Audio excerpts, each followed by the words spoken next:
everybody, and good afternoon. Thank you for joining us. I want to give everybody an update on the weather conditions, what we're looking at over the next couple of days, and our preparations here at Metro Government to make sure everybody's safe as they possibly can be. I'm here in the Metro Emergency Operations Center. The EOC's alert status is on level 1, and that just means that we're in a situational awareness status. So we're tracking the weather and we're preparing to respond as necessary because we all know the weather can change very quickly. We are under a winter storm watch, and overnight we could see a wintry mix as well as freezing rain and possibly even an ice storm, and that's what we're most concerned about right now.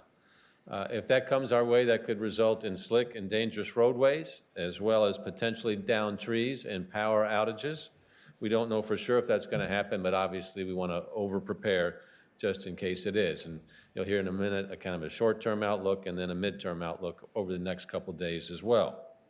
We're in contact with our partner, our close partners and outstanding civil servants with the National Weather Service, and John Gordon is here from the National Weather Service. He's been working hard here throughout the afternoon, and he'll provide us with the latest. John?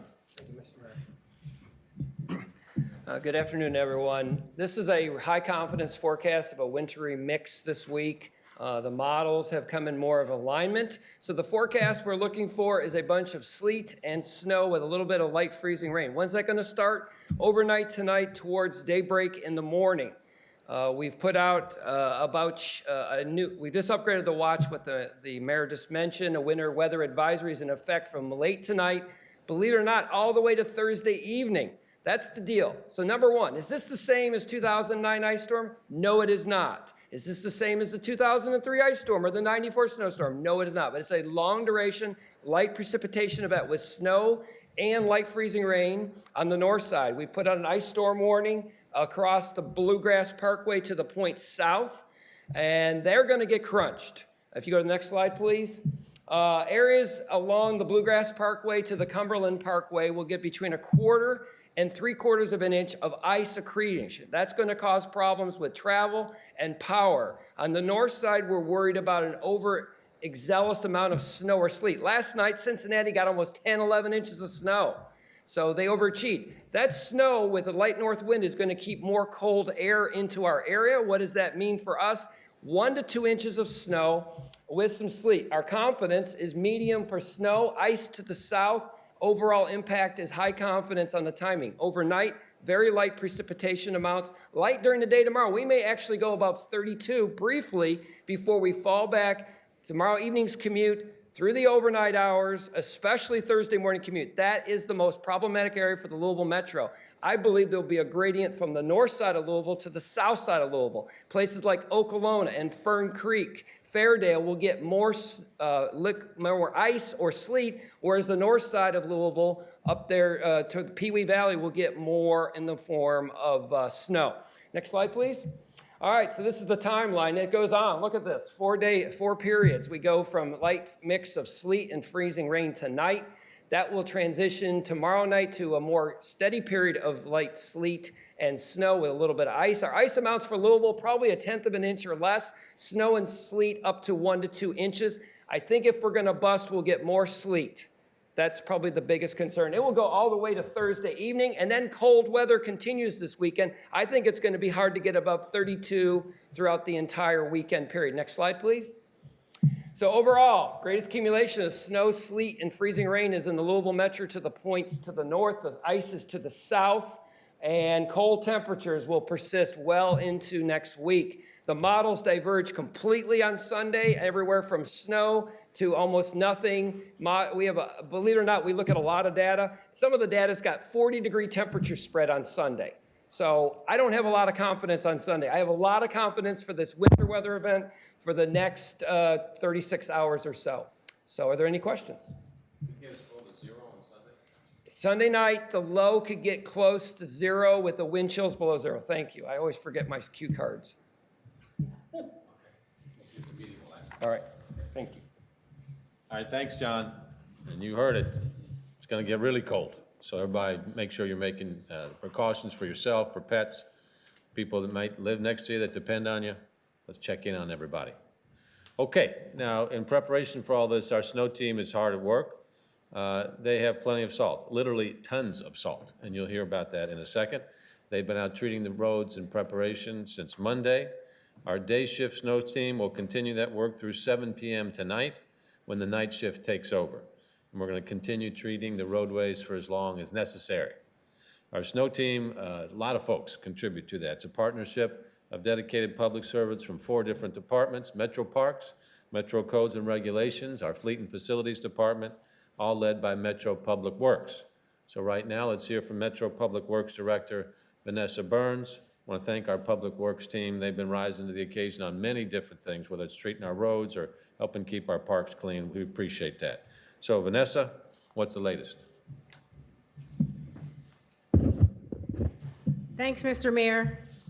I often think about if I was a child in a car going on vacation and the kid says, when are we going to get there? I know under your jurisdiction, you're always going to say, are we ready? And I believe that Metro Snow Team is ready. We have over 200 people. We have over 100 trucks. And as the mayor has said, we have thousands of tons of salt.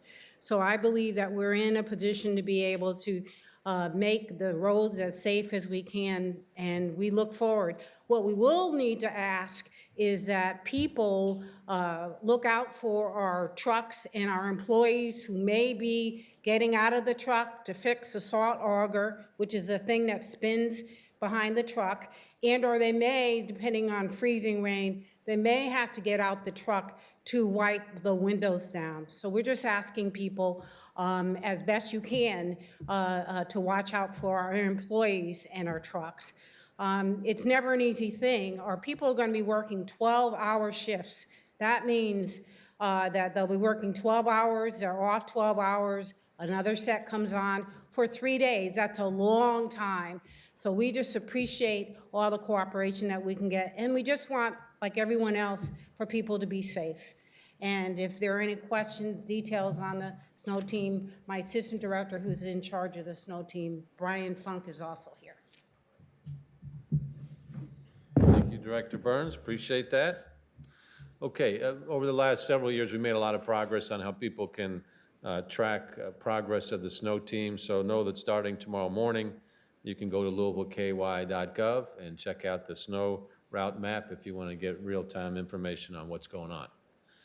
A lot of folks come together to create safe conditions during times like this. So I really want to give a shout out to the public servants who are on call 24/7 to mobilize in response to winter weather. Think about what a lot of people are doing when these folks are out working, driving a truck. It's cold, it's dark, it's windy, it's snowy, it's icy, and they're taking care of business while you might be tucked away at home being nice and warm. Well, they're out getting after it.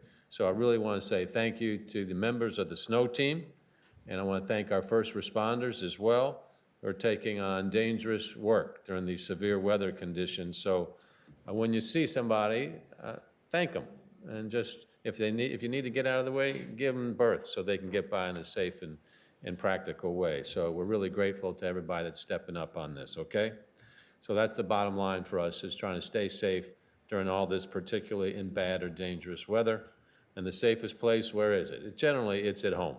So that's an idea we're all pretty used to at this point with this COVID-19 pandemic still among us, and it's especially true when road conditions are wintry and icy. So that said, there are keys to staying safe when you're at home, and if you absolutely have to travel, there's keys to staying safe to do that as well. So to hear more about those, I'm going to turn things over to our Director of Metro Emergency Services, Jody Myman. Jody? Thanks, Mayor. Yeah, there's a few things, obviously, to keep in mind when you're talking about severe weather, specifically in the wintertime.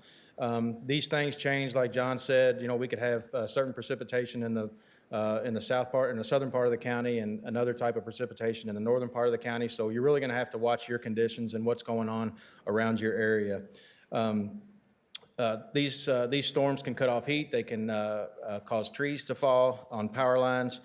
Please stay off the roads if you don't have to travel. If you do have to travel, make sure that you put some type of emergency kit inside of your car, jumper cables, batteries, water, some type of non-perishable food.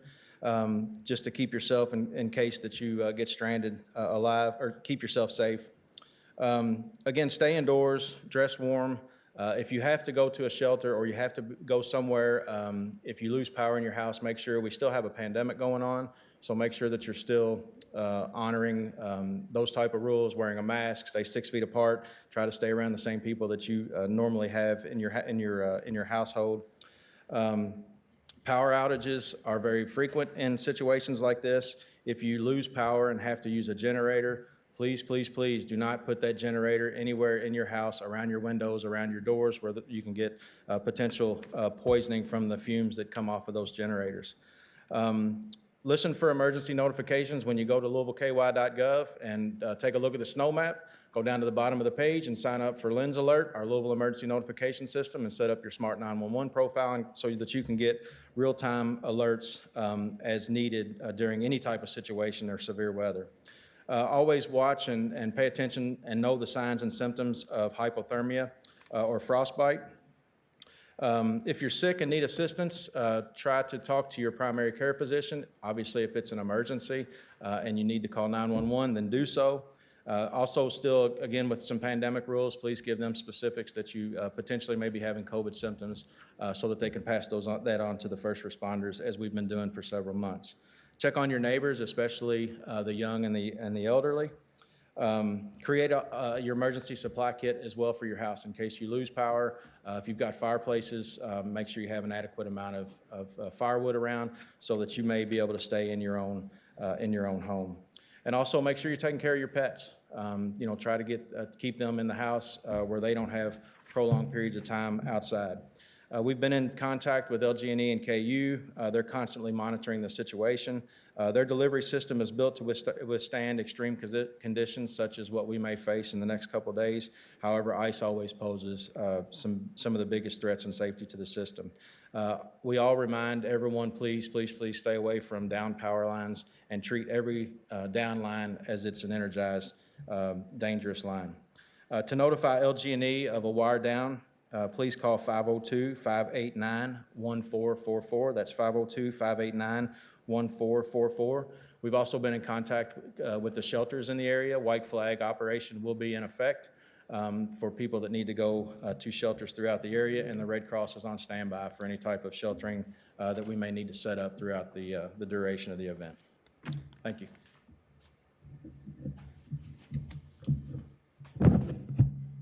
Thank you, Jody.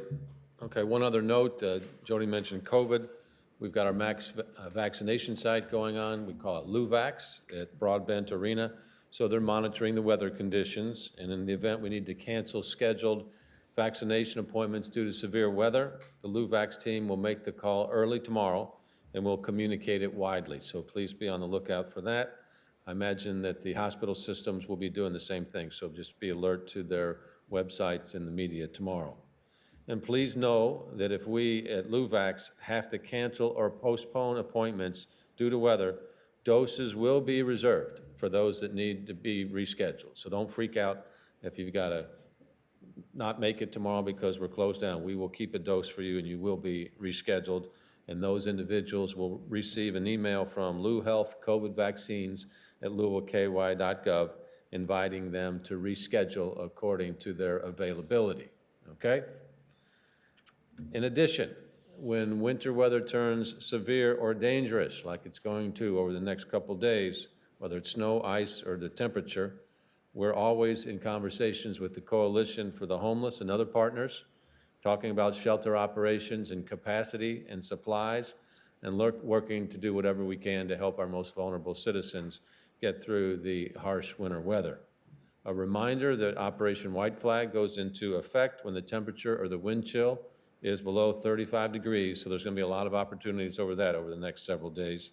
And since the beginning of the COVID-19 pandemic, the Salvation Army has set up a Healthy Day shelter located at their campus at 911 South Brook Street with a 400-person capacity, and no reservations are required. Also, when road conditions are icy, that affects critical programs like Meals on Wheels, funded by KIPTA. For tomorrow, Meals on Wheels frozen meal deliveries are being rescheduled. I'm happy to say, though, that those seniors who pick up weekly meals were able to pick up additional meals last Friday in anticipation of the bad weather coming this week. Homebound seniors will be contacted by our Resilience and Community Centers staff for health check-ins and to check food supply. Since we began delivering 5 frozen meals during COVID, many homebound clients should have extra meals in the freezer, plus the annual shelf-stable meals that were delivered before the holidays to prepare for winter weather events like what we're looking at over the next day or so. All right, so everybody plan ahead a little bit, be careful, have your network in place. If you don't have your network in place, rely on us here at Metro Government. So with that, we'll take any questions, Jess, if they're out there. Thank you, Mayor. The first question is for Public Works. Comes from Jerica Valtiera with Wave 3 News. She would like to know priority roads. Which are at the top?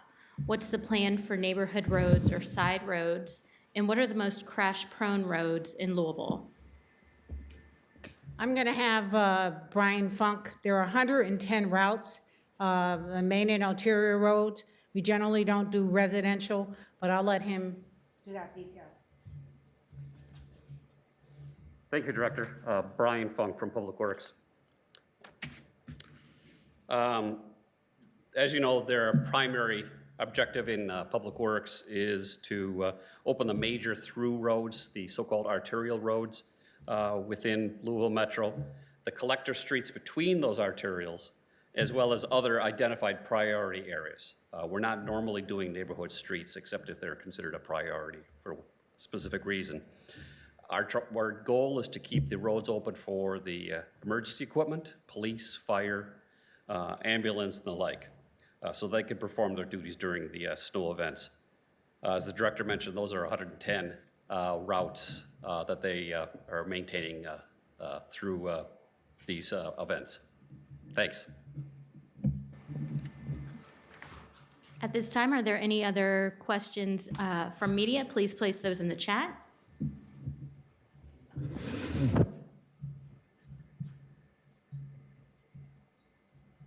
And Jerica with Wave has a follow-up for Public Works. She says, can we get specific roads of which will be covered?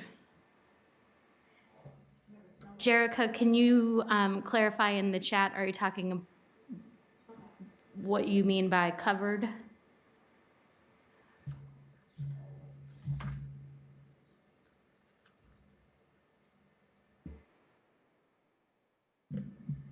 Well, there are specific routes that we do, and those routes are on the snow map. So if you wanted to go to, as the mayor mentioned, the website contains all of the streets that are part of our snow routes. And if you have any questions about that, please let us know at another date. Those are set routes. We're not in the process of changing them during the week or during the storm or any other time during the rest of this winter. Okay, Jerica clarified. She said she's asking which main roads will be looked at first, Hurstbourne or Taylorsville roads? All of our routes are numbered, and those numbers are based on priority. So Route 1 is the highest priority, and those include all the major streets, Shelbyville, Bardstown, the Dixie Highway, Preston Highway, et cetera, et cetera. Those are the first streets that we always do. They're our most highest priority.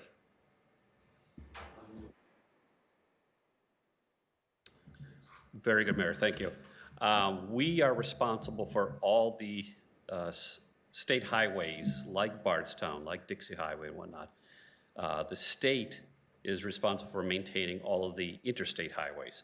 So like I-65, I-64, et cetera.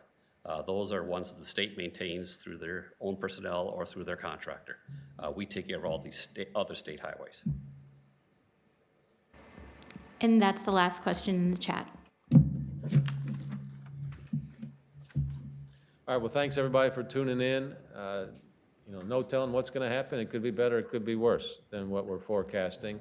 But in particular, if it's better, do not let your guard down, because clearly very cold weather is coming our way and likely some precipitation as well. So we'll update you as need be, and thanks for checking in today. Thanks for our team for continuing to get after it, and especially thanks to the men and women that are out behind the trucks, driving the trucks here to keep us all safe and keep our roads clear. All right, so everybody take care, stay warm, keep your mask on, keep socially distant. Thank you.